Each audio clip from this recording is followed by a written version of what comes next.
We are on YouTube. Got it. Thank you. أعوذ بالله من الشيطان الرجيم.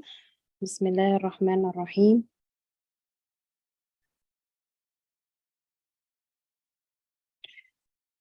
ربنا آتنا من لدنك رحمة وهيئ لنا من أمرنا رشدا. ربنا لا تزغ قلوبنا بعد إذ هديتنا وهب لنا من لدنك رحمة إنك أنت الوهاب. اللهم صل وسلم على محمد. Assalamu alaikum, everyone. Thank you very much for coming today. We are starting a new word, the 20th word. We will be discussing or starting to discuss the miracles of the prophets. Why are they mentioned in the Quran? And what are usually the arguments that can come up against them, so and so. And how can we benefit from them, basically. So, interestingly enough, the word starts with the following verse. In the name of God, the merciful, the compassionate. And when we told the angels prostrate before Adam, they prostrated except Iblis. This is from chapter 2, verse number 34. Another two verses, they say, God commands that you sacrifice a cow. This is the second verse from the same surah, verse number 67. And yet, after all this, your hearts hardened and became like rocks, or even harder. Again, from the same surah, but verse number 74.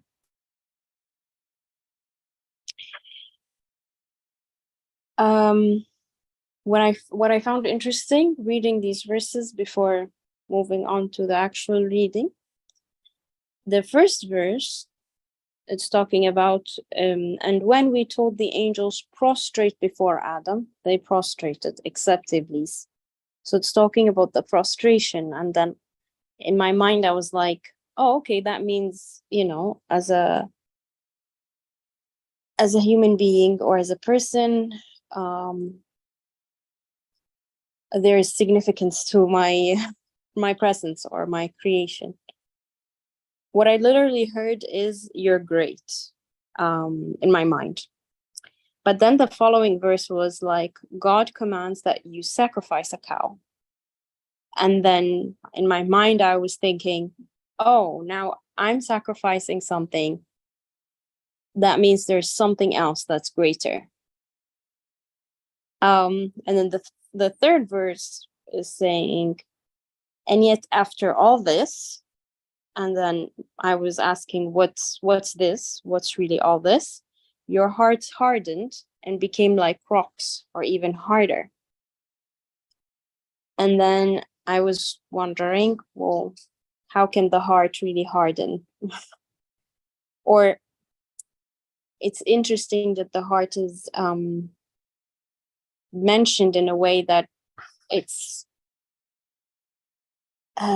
what's the word? Something that moves, basically, or something that's alive. It's hardened. That means it can be softened. I just find that interesting. Yeah, that's it for me. But does anybody want to add anything here so far about the verses? Any questions that can come up, or reflections?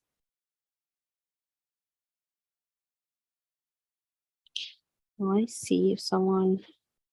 Okay, I don't see any hands up. I'll move on. All right.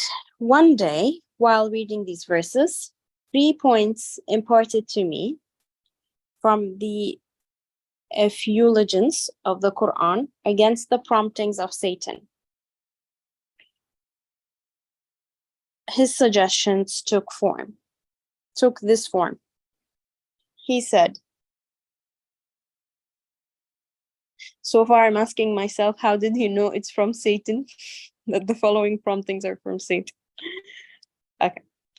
So he said, you say the Quran is a miracle and of infinite eloquence, and that it is guidance for everyone at all times.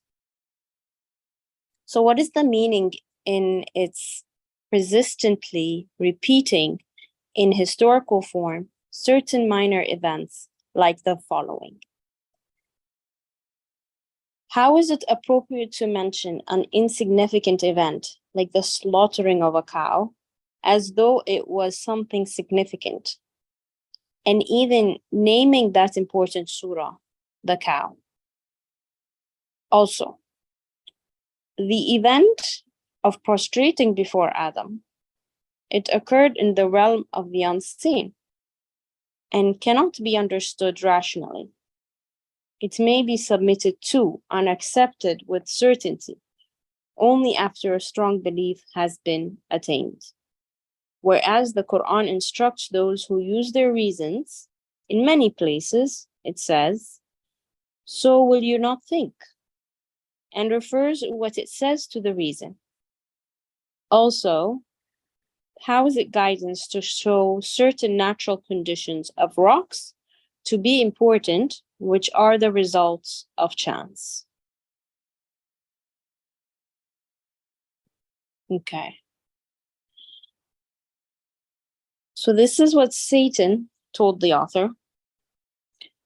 And as I mentioned before, the question that was on my mind, how did the author know it's Satan talking? And I thought to myself, perhaps it's because the beginning of the quote, Satan is saying, you say the Quran is a miracle. So it's almost like it wasn't like I think the Quran is a miracle, or I'm questioning whether the Quran is a miracle, or how is it that the Quran is a miracle, or I heard that the Quran is a miracle. It's you say. It's coming from a place of like, I'll say disbelief. I'm not confident in that word, but I'll say disbelief for now. And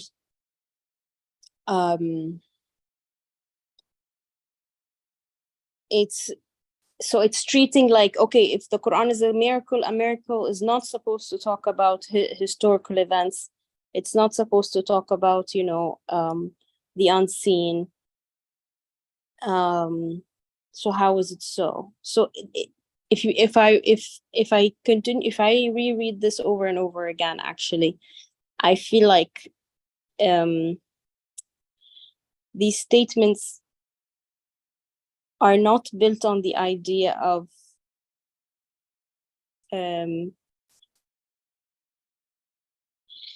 that the Quran is a book of meanings, that it has a lot of meaningful messages. And it's a book to be read and connected to, like, it's treating the Quran very, I want to say objectively, or very superficially. So perhaps this is why, or this could be one of the reasons why this is a quote unquote satanic thinking. That's what I was curious about. But and that's it for me. Does anybody want to share anything here? Sure. Sorry, I'm looking if I can raise my hand, but as a whole, I don't think I can raise my hand. I am looking for all options and I couldn't find. So I have to unmute myself and just jump in. Why? It's a good question. To think in this way seems to be normal. Everybody thinks in this way, as if the Quran is a miracle and everything is so wonderful. When we read it, it starts mentioning about the simple matters which happened in the past and not significant at all. And the Quran says you have to believe in me. How can I believe in something which took place, as you narrate, in paradise? I don't know. Where is it? Of course, we have to understand that if someone asks you to read a literature book as a biology book, what will you do? Definitely, you will say, this book is talking about nonsense. What does it mean? This is a satanic approach to the reality. We have to question maybe the text, maybe a behavior of a person.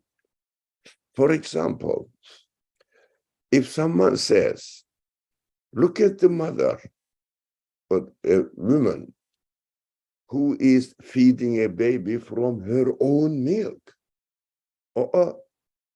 Isn't that crazy? That is your milk. Why do you give it to somebody else? You say this is very satanic because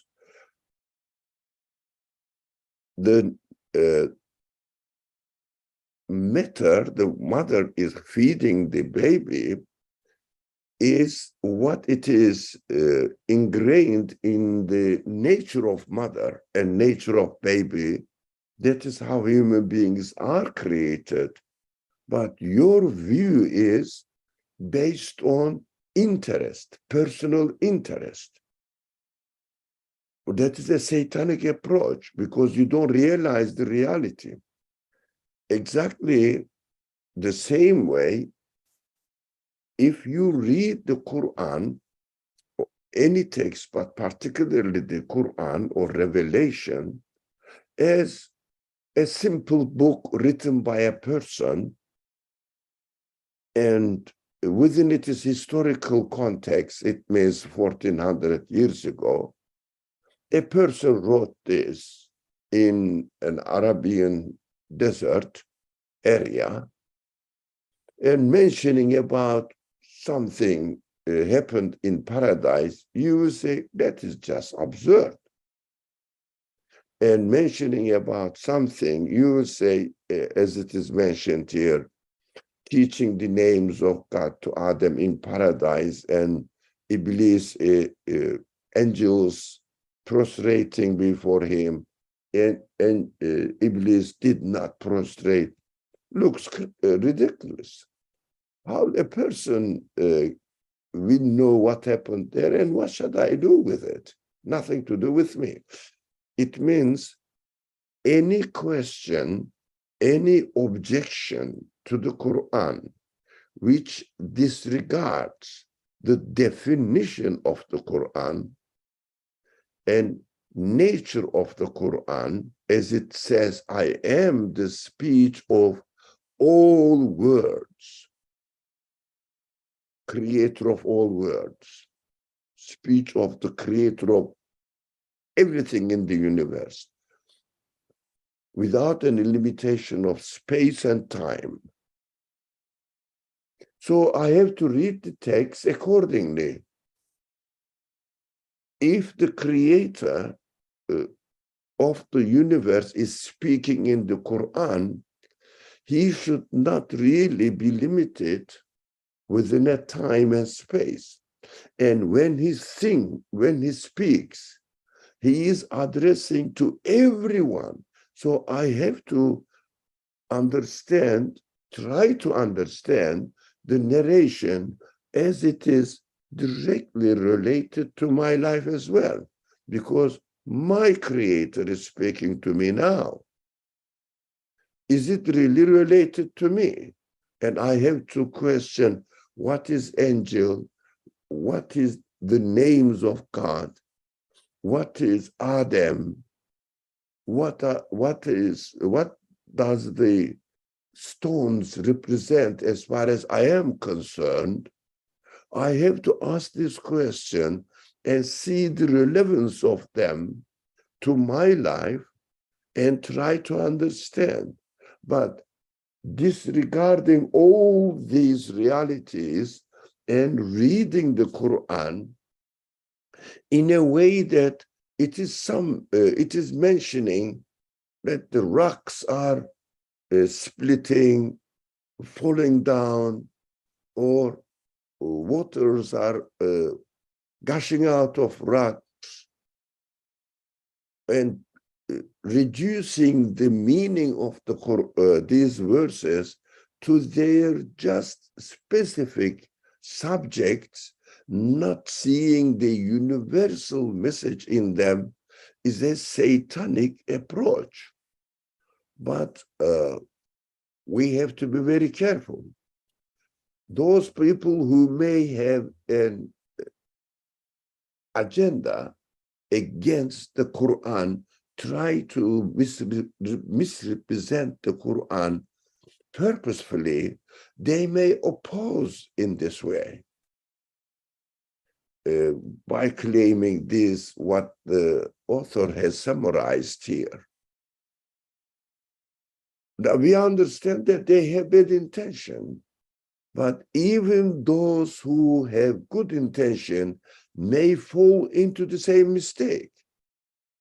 Although they don't mean to be satanic, but the way they treat the Quran may benefit the satanic ideas, may feed the satanic ideas. That is why we have to be very careful. Not everybody treats the Quran with bad intention so that they will blame it is not a serious book, it is not worth taking seriously.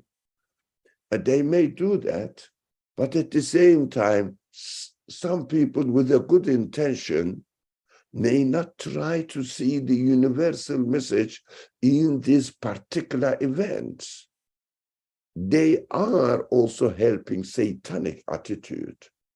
We have to be very careful while we are reading the Quran and trying to understand, not to forget the definition of the Quran, and then read it accordingly. If the conclusion, what we understand, contradicts the definition of the Quran, then we will have the right to say this book is not consistent and forget about it. But bearing in mind the definition of the Quran and reading these simple examples and trying to see the universal message in it and applying it to my practical life now, if it works, you understand definitely that the speaker is the one who is beyond time and space limitations, and the one who is the source of existence of the universe. That is why this subject is extremely important. We have to be aware of it, and we have to always bear in mind while we are reading the Quran, or in fact, any other revelation, if their original form is preserved. Thank you. Thank you.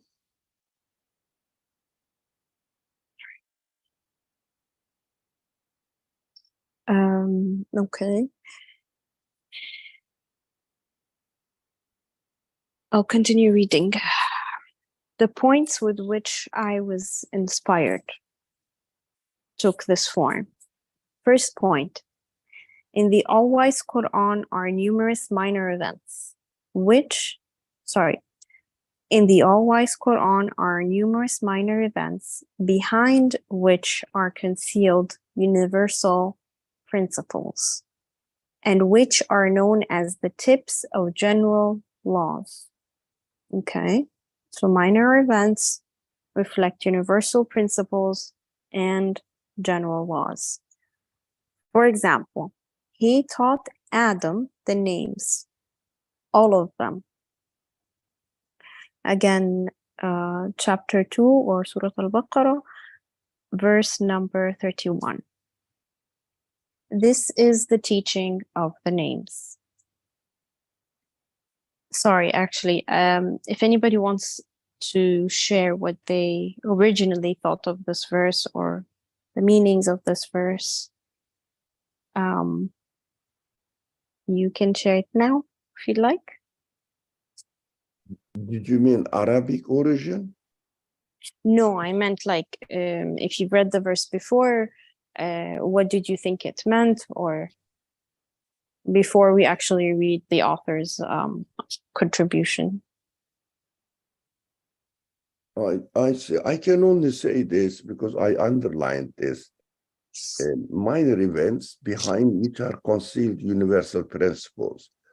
This is just the definition of the Quran, fits the definition of the Quran. We have to read the Quran always bearing in mind with this point. The Quran will speak about minor events, for example, as it is. There are many examples, but at the same time, even more interesting, and not everybody is very careful about this reality.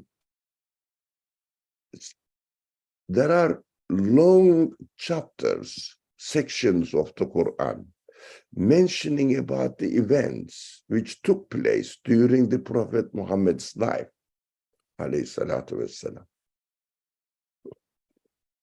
And they just treat these sections talking about what happened during the Prophet Muhammad ﷺ's life. That is very interesting to me, that they don't see this is a minor event. I've seen many examples. What happened in Uhud? Okay, this is a minor event. What happened when God taught names to Adam? This is a minor event. But in principle, Quran speaks with an example of a minor event, and I have to look for universal principles in it. Because we have been studying the Quran with this group of people, always trying to see the universal principles in the narrations of the Quran. Alhamdulillah, we are familiar with this method, but most of the people are not. So we have to really share this idea with other people as well. Look, never read the Quran as mentioning minor events, but try to see the universal message, because universally speaking of the creator of the universe is in the form of this minor event. Because the creator of the universe is speaking, we have to understand that in the creation of the whole universe, we see how the creator of the universe is so perfect and absolute being. That is fine. But also universe is created in such a way that every single being in the universe demonstrates the absolute qualities, universal qualities of its maker. If you study one bird, you understand that in order to be able to create this bird, When you investigate the creation of the bird, you will come to the conclusion that only the one who creates the universe can be the creator of the bird.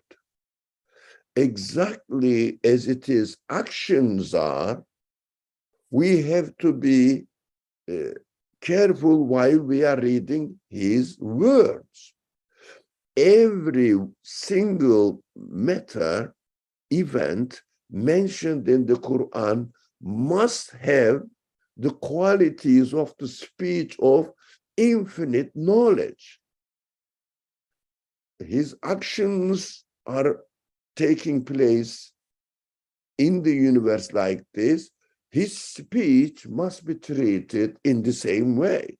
So we have to see in every minor event mentioned in the Quran, in Uhud, what happened? In Badr, what happened? In Hendek or trench war, what happened?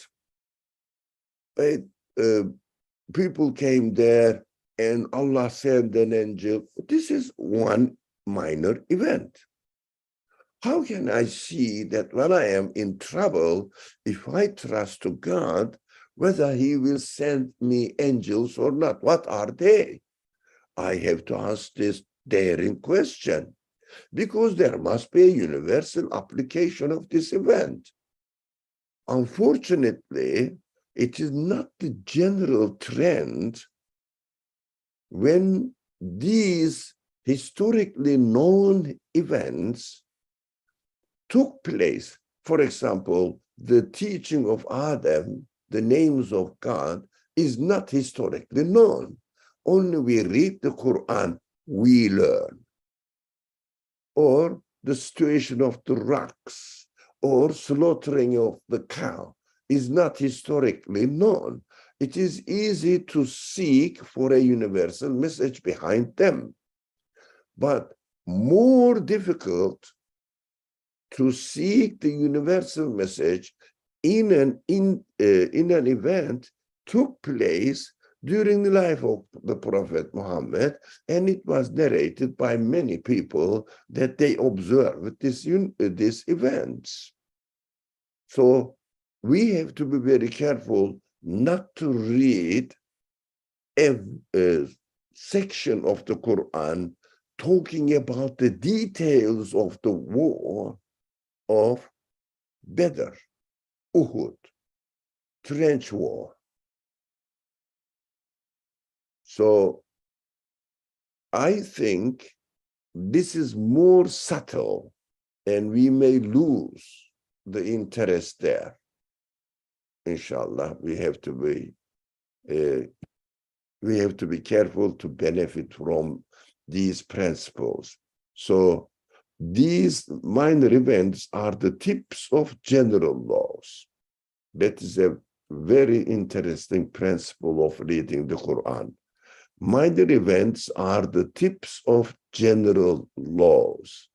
Exactly, a minor creation in the universe is or makes the tip of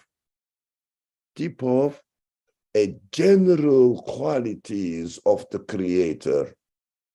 It means absolute qualities of the creator. This goes hand in hand, interestingly. Thank you. Thank you very much. Okay, with that in mind, I'll reread the verse again. He taught Adam the names, all of them. Okay. This is the teaching of the names, which was a miracle of Adam before the angels, because of his ability to be vicegerent of the earth, and was a minor event. But It forms the tip of a universal principle, which is as follows. It was the teaching, due to man's comprehensive disposition, of countless sciences and numerous, all-embracing branches of knowledge about the universe, and extensive learning about the Creator's attributes and qualities, which afforded man superiority over not only the angels, but also the heavens and earth and mountains in the question of the bearing of the supreme trust.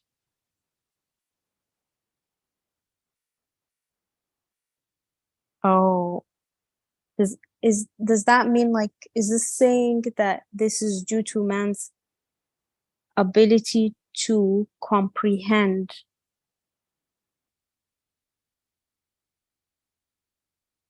not only comprehend, but comprehend holistically, or like to be able to understand and connect creation to the Creator's attributes and qualities. That's why man is given superiority over a lot of things. Everything in the universe, actually. Okay, everything in here. And I'm afraid to say that. I don't know why, but okay. That's a scary thing. Yeah, that's a big responsibility. Yeah. Because if you are given the authority to do something, it means you will have the responsibility. If you are given the ability to do something, you have the responsibility to practice it. But this comprehensive disposition, I think we know that human capacity is such that we understand the absoluteness of the Creator in every created being. How do we do that?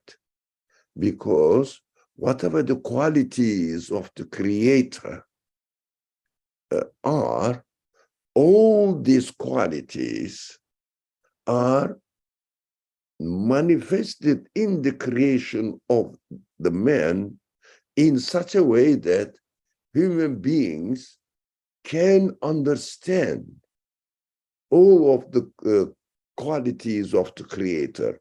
That is why this verse says, he taught Adam the names, all of them, kullaha. Oh, this verse is saying, oh Adam, or children of Adam, human beings, because the Quran is not speaking to Adam only. Speaking to Adam means speaking to me, a human being. So I taught all the names to you. It means you are already instructed to understand me as the creator of the universe with all of my qualities. You are so your disposition, your nature is so comprehensive. You will have no excuse not to get to know me. So you have to use them. Countless sciences, numerous branches of knowledge about the universe, and extensive learning about the Creator's attributes. Actually, we have to break down this. First, we start with this. We have to study sciences. It means investigate the universe, and also have branches of knowledge. we have to have knowledge about the creation in the universe. We have to develop them. And learning, we have to learn what is manifest, what are manifesting there. Every being manifests the qualities of its creator. So you have to understand the creator, although he is not in a physical form in the universe, but every act realized in the universe, everything which is created in the universe, and we learn through scientific studies and obtaining knowledge about the reality, about how the universe is working and manifesting the qualities of its maker. So we will be able to acknowledge the creator with all of its attributes and qualities. All of it is simply names, attributes, and qualities are described in the Quran as names of God. So I will study the action, the work in the universe, and come to the conclusion who the creator of this work can be. I have been given the capacity to acknowledge the creator with all his qualities. Practically speaking, not everybody really studies the science, every branches of science, but at least one or two of them, so that we have to get to know the creator, at least one or two names of the creator, but we have to understand that they are absolute. So if I understand that the creator of the universe must have an absolute power, must have absolute knowledge, that is my specialty. So if he has absolute power, absolute knowledge, let's say, although I didn't examine, I didn't study the wisdom, I didn't study the mercy, I didn't study the justice, balance in details, but if his power is absolute, his knowledge is absolute, his mercy also must be absolute, so that I can really understand God with all his names. But at least I have to specialize in one of them, one of the branches of science. Of course, we may say, look, I haven't been educated. I am not specialized in sciences. Let's speak in practical terms. I have not specialized in any of the branches of science, personally speaking for myself. But can I not pay attention to how the things are coming into existence, how the things are really harmoniously working within a perfect order? I can say, I don't, without even studying the details, of course, I don't know the details, but generally speaking, I know that whoever created the tree must be the creator of its fruit. Whoever created the fruit must be the creator of the ones, animals, animate beings, human beings, eat the fruit, and this fruit works in their body perfectly. These are all perfectly adjusted to with each other or to each other. So who is organizing this? As a layman in science, I can ask this question and come up with a conclusion that whoever created the tree must be my creator as well.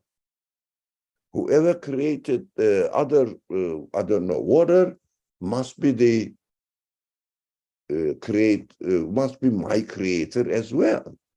Why? There is a direct relationship, perfectly harmoniously working with each other. It is well arranged perfectly ordered acts of creation. So I can understand that the creator must be an absolute one as much as I can, but I have to pay attention. At least be careful about the food you eat. Question how come they exist? How come they work in my body? How come my stomach digests it and my body gets nourishment from them? Although the food are coming from Earth. Who is arranging this? Earth has nothing to do with me. The Earth doesn't recognize me, doesn't know me. Of course, this relationship can easily be understood by any person if only this person pays attention to it. No difficult at all. Very easy. You don't have to be a specialized person in any branch of subject, but a considerate person. Think about it. Use your qualities. Inshallah, we will do that. Thank you. Thank you.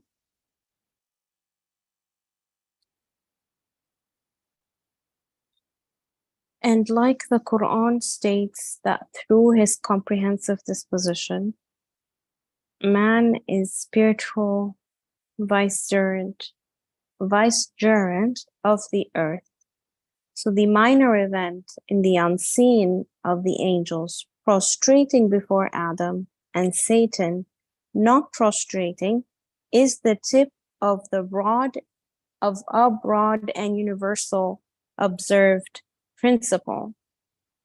These hint at an extensive truth, which is as follows.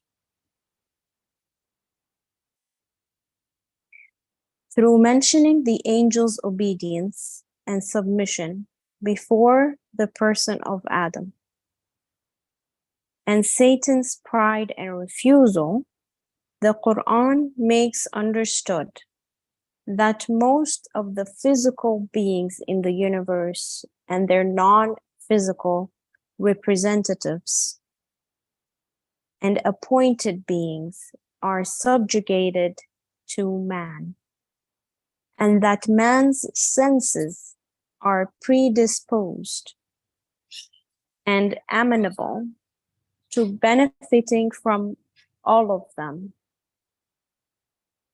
Wow. And pointing out what a fearsome enemy and serious obstacle in the path of man's progress are evil matter and its representatives, and indwelling evil spirits, which corrupt his nature and drive him down wrong paths. The Quran of miraculous exposition, while speaking of a minor matter with Adam, peace be upon him, converses in elevated fashion with the whole universe and all mankind.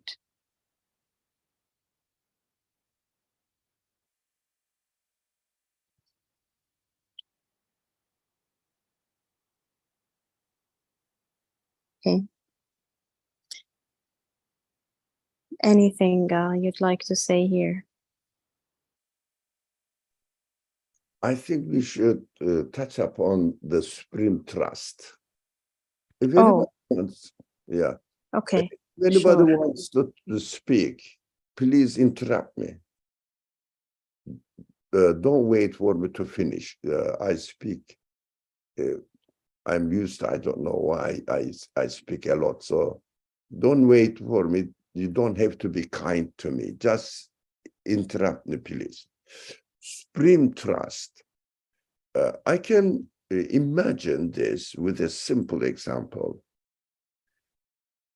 In a school, let's say a janitor, a person who does the cleaning, has its own responsibility.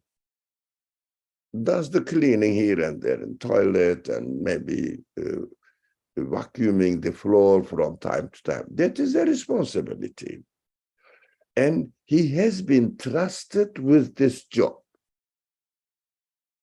A teacher has been trusted with his or her job to teach whatever the subject he is expert, or he is educated or trained.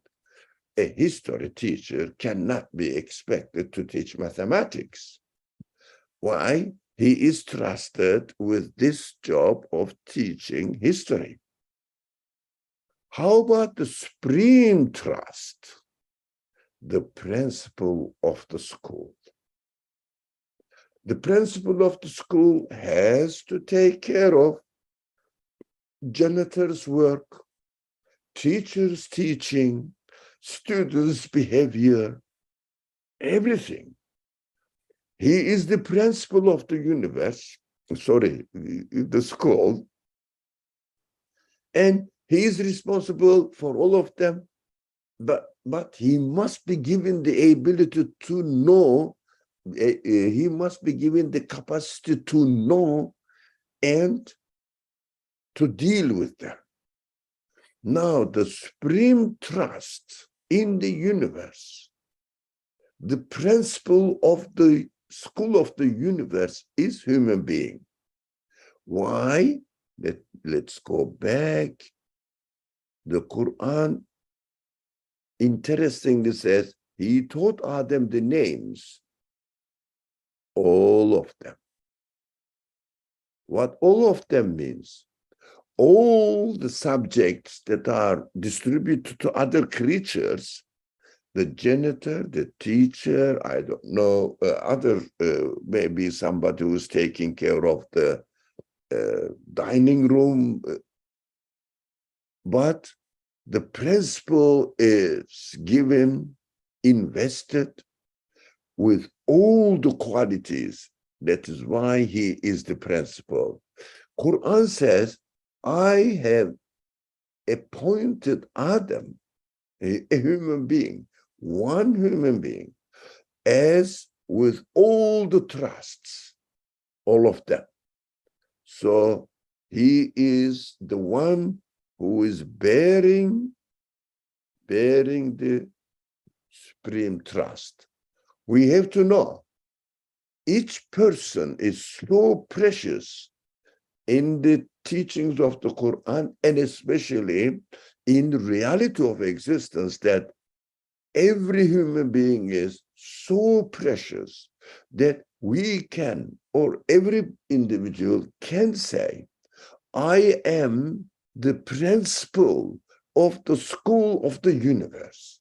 I am responsible to understand what is going on all in the universe and which kind of messages the universe is transferring to me.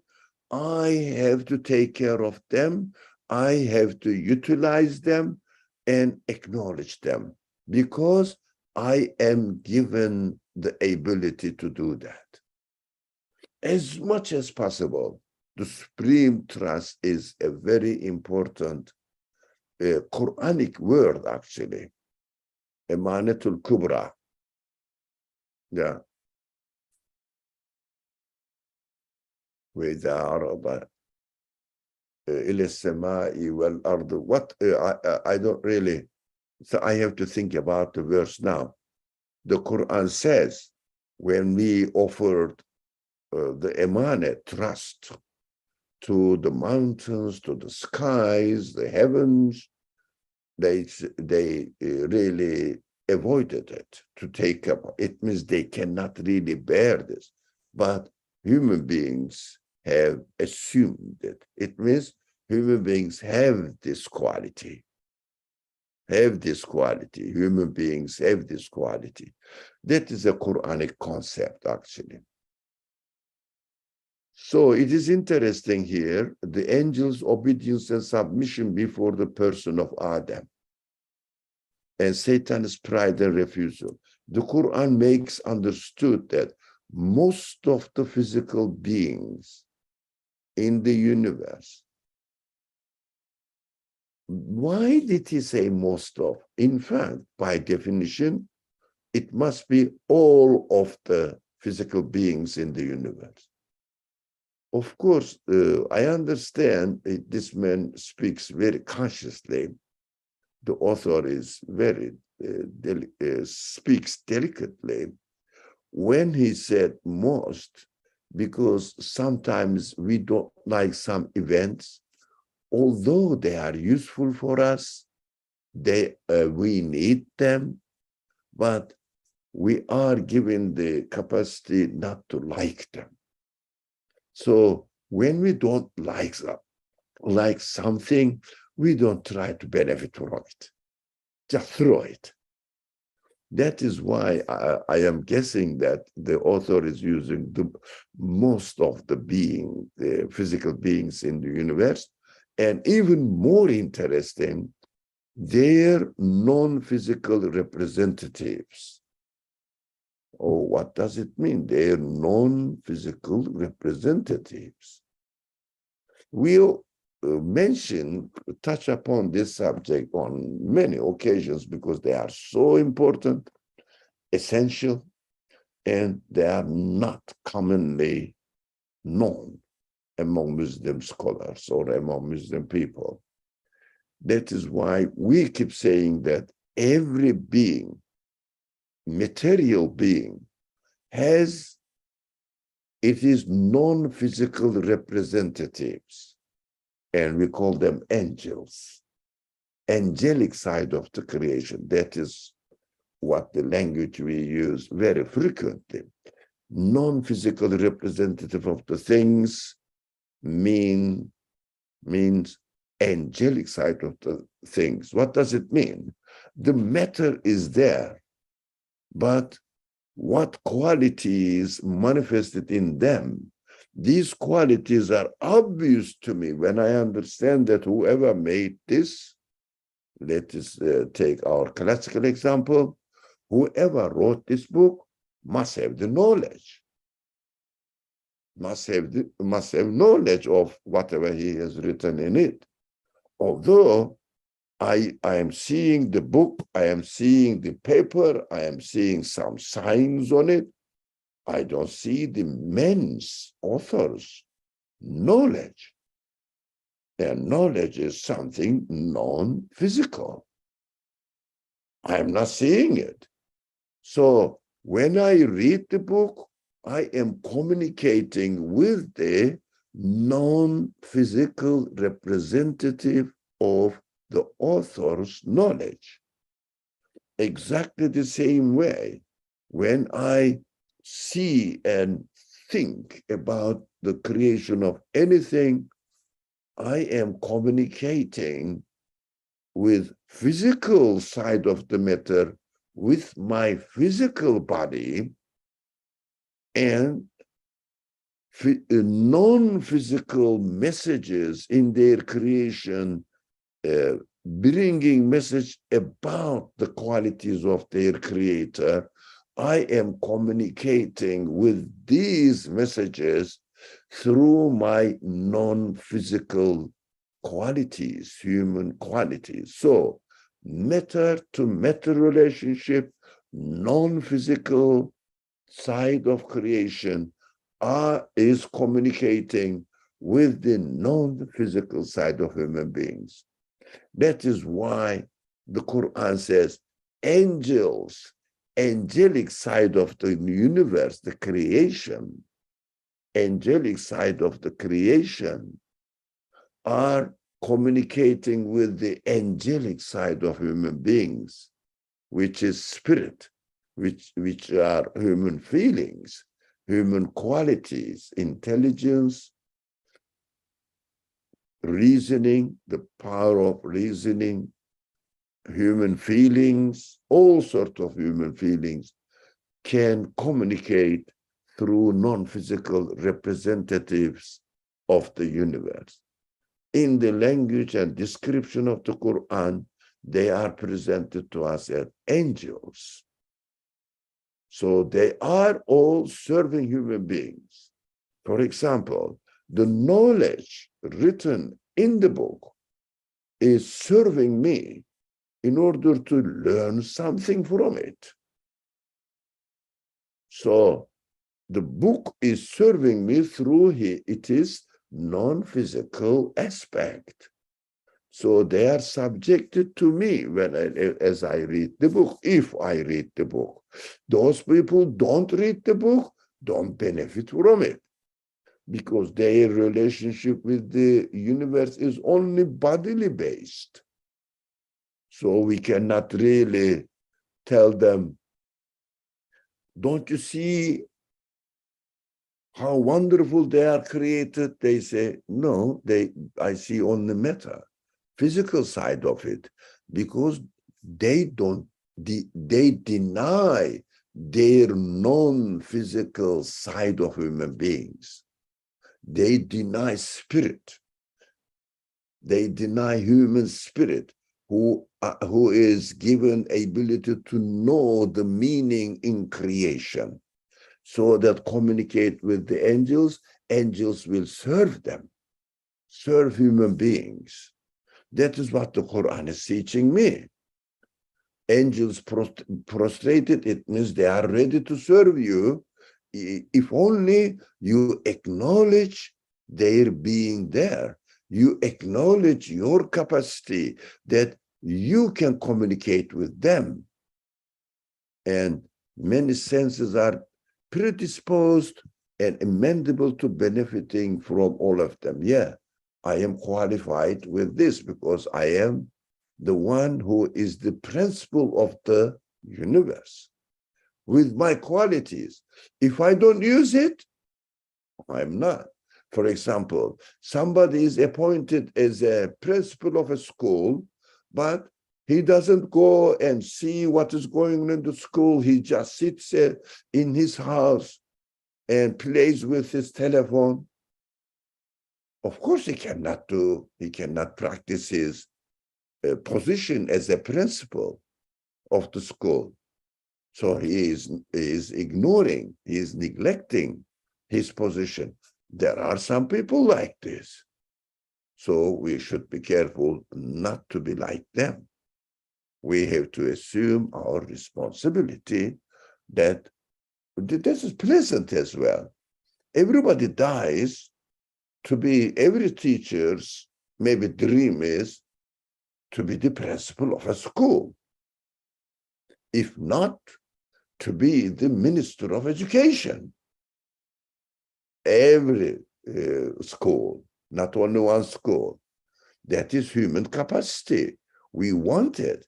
But when it comes to our relationship with the universe, we are, some of us, some of the human beings are very cheap. They don't really acknowledge their qualities. They deny it because they think it is a big responsibility I don't want to pick up. But when it comes to worldly status, they want to have a higher state. That is a contradiction. They want to make more money. They want to have higher esteem in the society. They want to have a higher position in the company where they are working. But when it comes to their relationship, they deny their reality and said, I don't want to take care of what is going on in the universe. That is an obvious contradiction in their reality. So we have to be careful not to fall in this position. And also, if they listen to us, we have to remind them, what are you doing?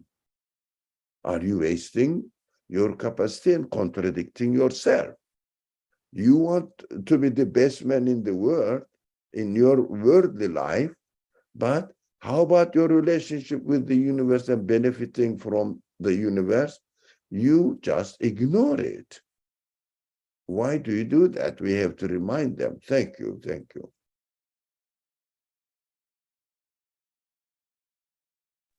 Thank you very much. I have a question, but I'm not sure if it's a bit off topic. When you mentioned the verse about We offered the trust to the heavens, the earth, and the mountains, yet they refused to undertake it, but man undertook it. The ending of the verse says, indeed, he was unjust and ignorant. And then I was wondering, like, is that referring to man? Like, did man accept the trust knowing he will be unjust and ignorant of it? Or I don't know. I guess I'm just wondering about that last part. What could it mean in line to what we're just talking about? But if the question is a bit off topic, then we can no, since we are studying the Supreme Trust, yeah. Emanetul Kubra, and refer to the verse, I deliberately omitted that point. Oops. What you brought up, then it came into the light, so we have to talk about it. Why the Quran says this? It is so huge capacity. How many of us really study the universe and see all branches of science and obtain the knowledge and acknowledge God as he deserves to be acknowledged? One branch of science, two maybe, and if someone is really very eager, two major, one minor. That's it. But how many branches are there in a university? 100? You see, the Quran is drawing our attention. Look, you will not be able to utilize all these, but I know you won't do it. At least do one. But when you are really doing innahu kana zaluman jahula, in your practical life, you wouldn't really be aware of how huge capacity you have. That is jahul. It means ignorant of your huge capacity. When I look at myself, I don't take notice of my huge human capacity. I'm ignorant of it. And zalum means really transgress the rights, your rights of creation. You don't utilize it properly. Be careful and try to do your best. That's a warning. Be careful and try to do your best. But I know you won't be able to fulfill this position, the supreme trust responsibility in full sense. I know it, but you also know that you are always behind your capacity. That is why we always say we never claim that we are perfect people. We cannot claim. That is why we are asked to ask for forgiveness. Acknowledge that I have not used my capacity in full sense. This acknowledgement is called really asking for forgiveness, istighfar, invitation. Be aware of your reality. Don't say that I am a perfect man. You cannot do that. But I gave this capacity to you wherever, or which branch of names of God, manifestation of the name of God you are going to study, go on there, but know that you haven't completed your capacity, fully used your capacity. That is a kind of warning I understand. And also we should be very careful about our shortcomings. We are created with shortcomings, but it doesn't mean that we are bad people, because ask for forgiveness, acknowledge our shortcomings. That is the solution. An easy solution, beautiful solution. God guarantees that if you acknowledge, he will accept it. Inshallah. Thank you very much. Thank you. It's very helpful. Okay, we can stop here. Any last questions or comments? Now, where did we stop now? Evil? I think Yeah, from here. Correct? Am I? yes. Yeah. Yes. We So didn't discuss we- the evil part. Yeah. and pointing out what a fearsome enemy and serious obstacle in the path of man's progress are evil matter, etc. So Yeah. we will start, inshallah, from there next week. Okay. Thank you. Okay. Thank you very much. اللهم لا علم لنا إلا ما علمتنا إنك